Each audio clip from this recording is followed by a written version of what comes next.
இன்றைக்கு ஏனோ தெரியவில்லை, பெற்றோர்களுக்காகவே பேசிக் கொண்டிருக்கிறேன். என்னையும் சேர்த்துதான் பேசிக் கொண்டிருக்கிறேன். என்னையும் சேர்த்ததுதான் இந்த பேச்சு. ஒரு மிக நுட்பமான ஒரு காரியத்தை நான் பேச போகிறேன். இதுவரைக்கும் மேடையில் நான் பேசாத ஒரு பொருளை பேச போகிறேன். ஒருவேளை நினைவிற்கு வந்தால் வேறு வேறு இடங்களில் இதை பேசக்கூடும். 40 வயது நெருங்குகின்ற மனிதர்கள் 25 வயதிலிருந்து அந்த 40 வயது மிக கவனத்தோடு வாழ்ந்து விடுங்கள் என் பெற்றோர்களே. மிக கவனத்தோடு அந்த காலத்தை கடத்தி விடுங்கள். நீங்கள் அதற்கு பிறகு நீங்கள் வாழ்ந்த அந்த 15 ஆண்டுக்கான அறமும் வாழ்க்கையும் ஒழுக்கமும் 40 ஆண்டுகளுக்கு பிறகு உங்களை வழிநடத்தும்.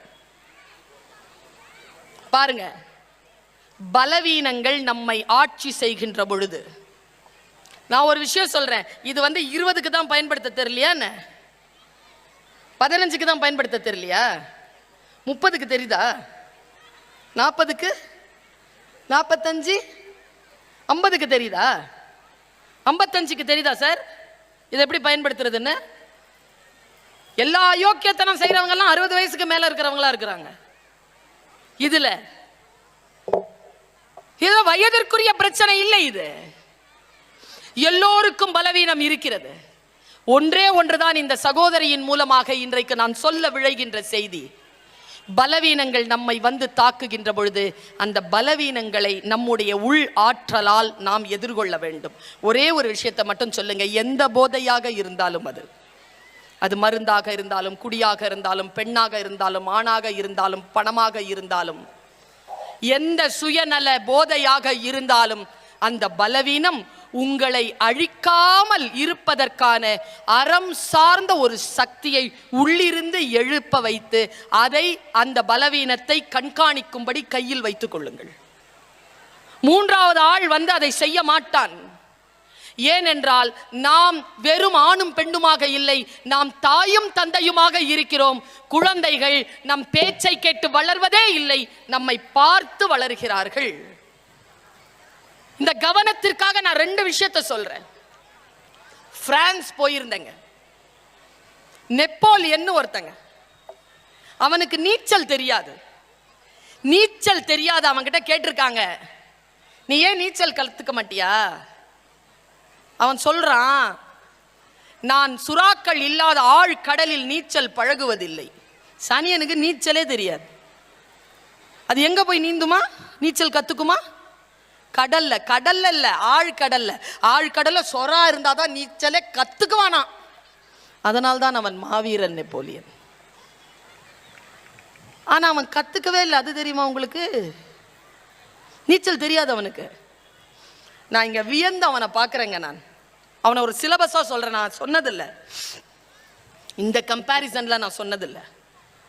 ஒரு நாள் நான் பாரிஸ் மாநகரத்துக்கு கம்பன் கழகத்துக்கு போறேன். கூட்டிட்டு போனாங்க. இப்படி இருக்கு படிக்கட்டு, ஏறி போனா கீழே அப்படியே ஒரு ரவுண்டா இருக்கு. அதுல ஒரு பியானோ மாதிரி வச்சிருக்கு. அவனுடைய சாம்பல பியானோ மாதிரி வச்சிருக்கு. இதுதான் எங்க நெப்போலியனுடைய டூம், பார்த்துக்கோங்க அப்படின்னு கீழே எட்டி பார்த்தோம். அப்புறம் அந்த பக்கமா போய் கீழே இறக்கி போனா கீழே இருக்குது. அப்படியே வெளியில கூட்டு வந்தாங்க. என் கார் நிக்குது. நான் சொன்னேன், ஏன் இவ்வளோ படிக்கட்டு ஏற வச்சு அப்புறமா கீழே கூட்டிட்டு வந்தா? இந்த பக்கமே கேட் இருக்கல, போலாம்ல. சொன்னாம் பாருங்க பதில், நீங்கள் முதலாக எங்கள் பேரரசன் நெப்போலியனை பார்க்க வருகிறீர்கள். சமதளத்தில் உங்களை பார்ப்பதற்கு எங்கள் அரசு அனுமதிக்காது. நீங்கள் மேலிருந்து கீழே தலை தாழ்த்தி தான் அவனை பார்க்க வேண்டும். அதனால் தான் அப்படி ஒரு ஏற்பாடு. பார்க்கும்போது தலை வணங்கி பார்க்குற மாதிரி ஏற்பாடு பண்ணி வச்சிருக்காங்க. அவன் இறந்தது எங்கேயோ, அவனுடைய அஸ்தியை கொண்டு வந்து சீன் நதி கரையில் வைத்திருக்கிறார்கள். அவன் எப்படி செத்தான் தெரியுமா? அவன் பகைவர்களால் தோல்வியடைய வைத்துதான் சாகடிக்கப்பட்டான். அவன் பகைவர்களால் தான் கொல்லப்பட்டான். ஆனால் அதற்கு முன்னால் வரலாறு எழுதுகின்றவர்கள் எழுதுகிறார்கள், அவன் குதிரை ஓட்டிக்கிட்டே வரும்போது முன்னால் ஒரு டனல் வந்திருக்குங்க. அந்த டனல்ல 18 அடி தண்ணி இருக்குங்க அகலத்துல. இவன் குதிரை ஓடிக்கிட்டே வந்திருக்கான். இவனுக்கு நீச்சல் தெரியாது. அவன் முடிவு பண்ணிட்டாங்க, செத்தாலும் பகைவர்கள் கையால் வீர மரணம் அடைவேனே தவிர எனக்கு தெரியாது என்கின்ற காரணத்தினால், நீச்சல் தெரியாது என்ற காரணத்தினால் தண்ணீரில் சாக மாட்டேன்னு முடிவு செஞ்சானாங்க. அவன் அந்த குதிரையில போயிட்டு இருந்தவன் அப்படியே போறான். அவனுடைய பகைவர்கள் எழுதி வைத்திருக்கிறார்கள். போனவன் என்ன பண்ணிருக்கான், அந்த குதிரை 12 அடி தாங்க தாண்டி இருக்கு, அதுக்கு மேல அதனால தாண்ட முடியல. குதிரையை விட்டுட்டு அவன் 6 அடி தாண்டிட்டான். நிலத்தில் தான் அவன் விழுந்தான். நிலத்தில் பகைவர்களால் கொல்லப்பட்டான். சாகின்ற பொழுதும் கூட தன் பலவீனத்தால் சாகாதவன் நெப்போலியன். தனக்கு எது தெரியாதோ அதில் தான் செத்துவிடக் கூடாது என்பதற்காக, தன் பலவீனத்தால் நான் சாகக்கூடாது என்பதாக நின்றான் நெப்போலியன். நான் இப்படியே எப்பிக்கு வர ராவண, அவன் பலவீனம் காமம். இந்த பெரிய ஆள் அப்படியே அங்க செத்து போவான். வான் நகும் மண்ணும் எல்லாம் நகும் மற்றும் நெடுவயிரத்தோளான் தான் நகும் பகுவர் நகைவர் என்று அதற்கு நான் வேல்விழி மெல்லிதழ் ஜானகி வந்த மிதிலை வந்த ஜானகி நகுவள் என்றே நாணத்தால் சாம்பினான். தோத்து நின்னவன் இந்த உலகமெல்லாம் சிரிக்குமேங்கிறதுனால வெக்கப்படலையா, ஜானகி சிரிச்சிருவாளேன்னு வெக்கப்பட்டான்னு எழுதுனான் கம்பன்.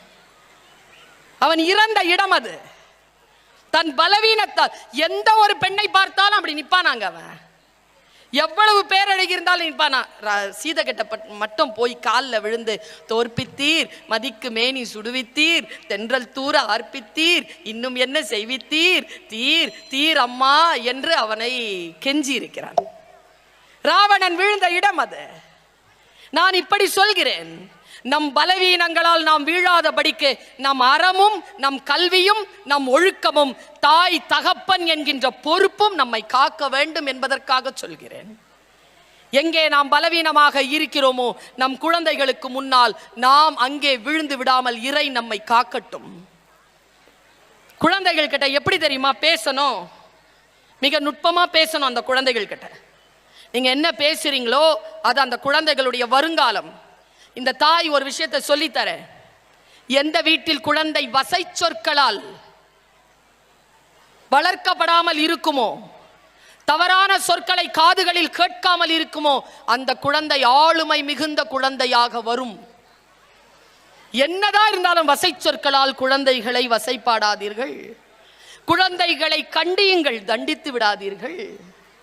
ஒரு எல்லை இருக்கிறது, அந்த எல்லைக்குள் நீங்கள் பிள்ளைகளை வளர்க்க வேண்டிய மிகப்பெரிய பொறுப்பில் நாம் இருக்கிறோம். ஏனென்றால் கோவிடுக்கு பிறகு குழந்தைகளுடைய சூழல் சரியில்லை, சமூகத்தின் சூழல் சரியில்லை, பள்ளிக்கூடங்களில் சூழல் சரியில்லை.